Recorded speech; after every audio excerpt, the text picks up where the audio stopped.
We are live, ladies and gentlemen, boys and girls. Welcome to the Nolan Hawkeye Anthony YouTube channel. And I thank all of you for being here, wherever you may be. And of course, however you may be listening. I actually recorded this video yesterday or last night, rather. But I decided to hold off and rewatch some things because oftentimes when you have you're a day removed or whatever, you're able to see a few things that maybe you didn't see the day before. Now, much of what I saw yesterday is the same exact thing that I saw this morning. So we're just going to dive right into it, guys. I would say the main thing that I did not see yesterday that I saw this morning was just how much the Iowa Hawkeye defense propelled Iowa forward as much as they could, how much they saved the Iowa Hawkeye offense, for lack of a better term. And it wasn't just the defense, it was also the special teams. And with Jack Campbell's recovery. And I posted this on Facebook, and I want to show you guys kind of what I'm talking about with how, because we keep hearing from Spencer Petras and Brian Ferentz, we keep hearing that it's just lack of execution, that they need to get better, that they need to execute, that we'll look at the tape. But I want to show you just how bad it is. I posted this on Facebook here. So here we go. The first one that I pointed out, an example of Iowa not being able to execute on offense. Jack Campbell recovers muffed punt and works his tail off to come up with a momentum shifting play, which he does. He, hustled down the field. The Illinois, a 6'5" guy running at you is definitely daunting, but Jack Campbell hustled down the field, not as though he hadn't done enough on defense already, but he's still working his butt off.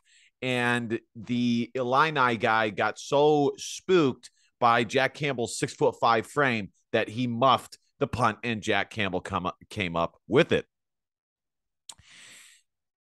Just terrible. So, anyways, Iowa offense proceeds to have a 3-and-out with a false start and a hold. That's literally what happened. You can go back and watch the tape. That's exactly what happened. Iowa's offense proceeded to go 3-and-out with a false start and a hold. Just abysmal, totally abysmal. Which I want to get back to that. Okay, to that fact. Another example of Iowa not being able to execute on offense. Riley Moss gets a momentum-changing forced fumble after laying some wood on the Illini offense player. Iowa gets the ball at around the Illini 7 and proceeds to lose 15 to 20 yards from an unsportsmanlike conduct and a false start. Just terrible. It really is. Absolutely terrible. And me bringing that up is not to necessarily show just how bad the offense is, even though that's part of it.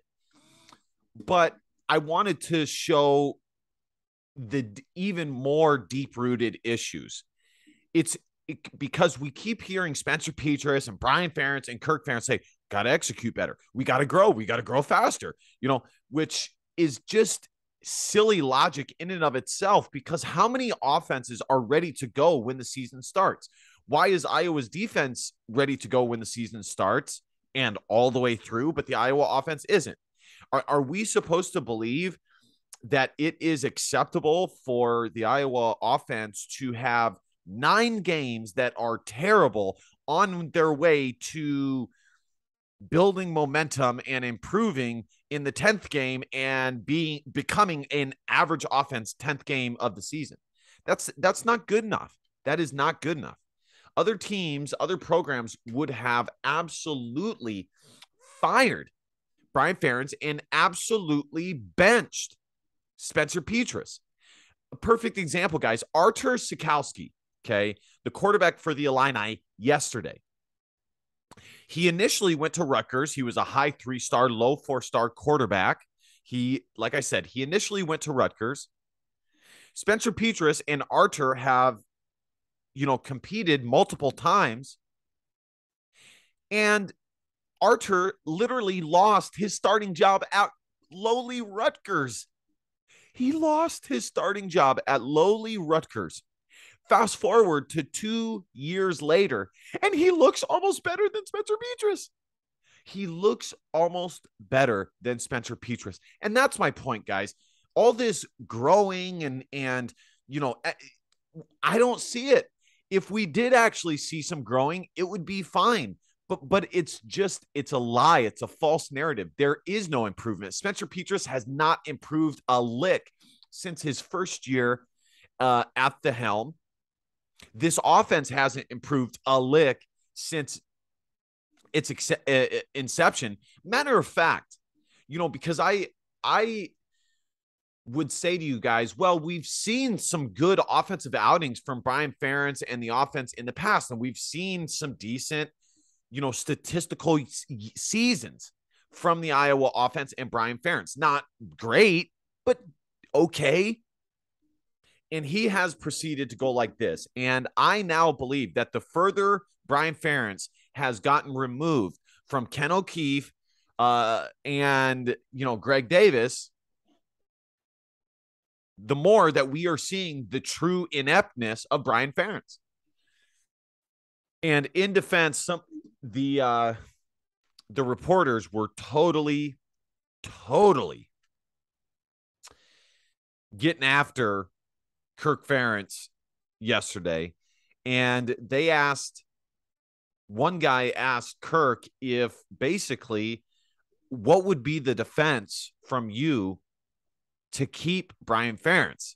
And he said, well, Brian Ferentz is he's a good football coach. Yeah, well, okay. And even I can admit that he's a decent positional coach. But the fact is, he's not getting it done. And I feel, and this is starting to scare me actually, because a few things. Number one, I feel that as Kirk Ferentz gets older, the more and more stubborn he gets. And, last year, he yanked Spencer Petras for way less than what we have seen so far this year with the offense and Spencer Petras.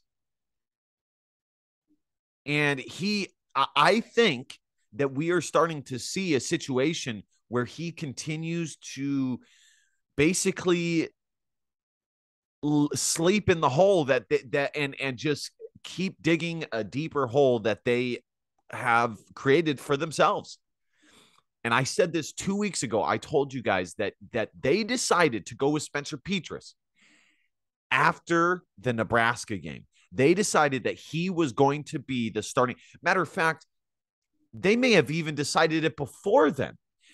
I think that they were almost hoping or wishing for a game in which Alex Padilla did not perform as well as he could perform so that they could give Spencer another chance and have him out there again. And use that as the excuse that Spencer Petras should be the starting quarterback, which I think is total nonsense. That's total nonsense. So, guys, I got to tell you, I have not been this way in a long time.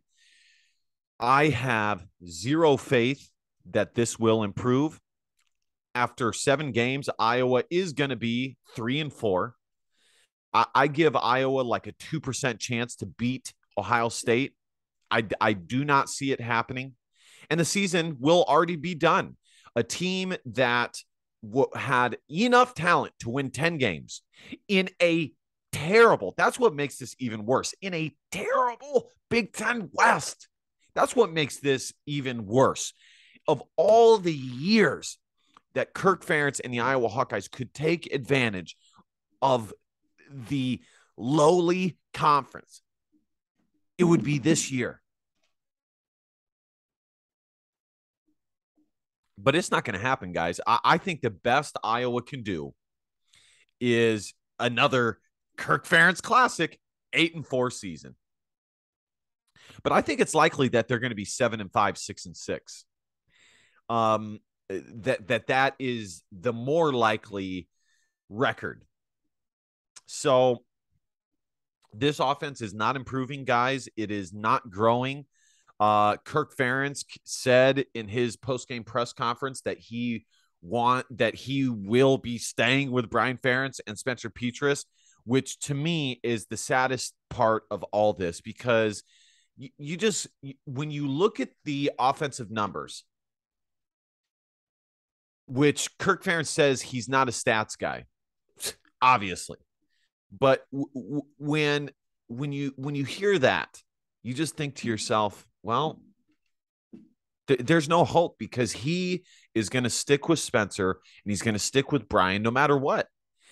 He has already decided for this week, he has already decided that he will be sticking with Spencer Petras going into the bye week and for the Ohio State game. So I'm finding it tough to pay attention to this Iowa Hawkeye football team anymore, because this team is it really hurts my soul to know how talented this team is, and to realize that they are, going to be 3-4 after 7 games. I want to show you guys just how good Iowa's defense has been, because somebody asked a question about this, and I thought it was a great question. To think that you would be 3-3 allowing in game, to think that your record after allowing only 3 points, 10 points, 0, 10 points, 27, and 9 points, less than 10 or 10 or fewer, 1, 2, 3 times, 4 times, actually, 4 times. Actually, no, 1, 2, 3, 4. Iowa has allowed 10 or fewer points 5 times, guys, and they're 3-3. That's not good. And the last point that I want to make here, and I think that this is probably the most important point. When Charlie Jones transferred, I told you guys that my worry about that was that was going to be a much bigger loss than people realized, because in the 10-win season that Iowa had, they basically ran the table on the luck stat. Okay. They got tons of takeaways. A ton of the balls bounced their way. Charlie Jones bailed them out, in special teams with some special teams touchdowns. In other words, it was not as glaring as it is this year. The magnifying glass was not as strong as it is this year towards the Iowa offense in and of itself, because it was constant. Last year, it was constantly bailed out by Charlie Jones, great field position, the defense. And this year, that's not happening because Charlie Jones is gone. Charlie Jones was an absolute weapon in the return game, and we have not found that. And so now it's basically the offense has to get it done, and that's the end of it, and they're not getting it done. So Charlie Jones, I think that fact points out a few things. Charlie Jones was way more valuable than people realized. Iowa last year in their offense was just as bad as it was this year. The only difference is Charlie Jones and the defense, and some balls bounced their way that have not so far this year. And that's the difference. All right, guys, this is going to be a long season. I wish I had some good answers for you, but I don't. I'm sorry. It's hard to have answers after losing to Illinois, who just 2 years ago was totally terrible.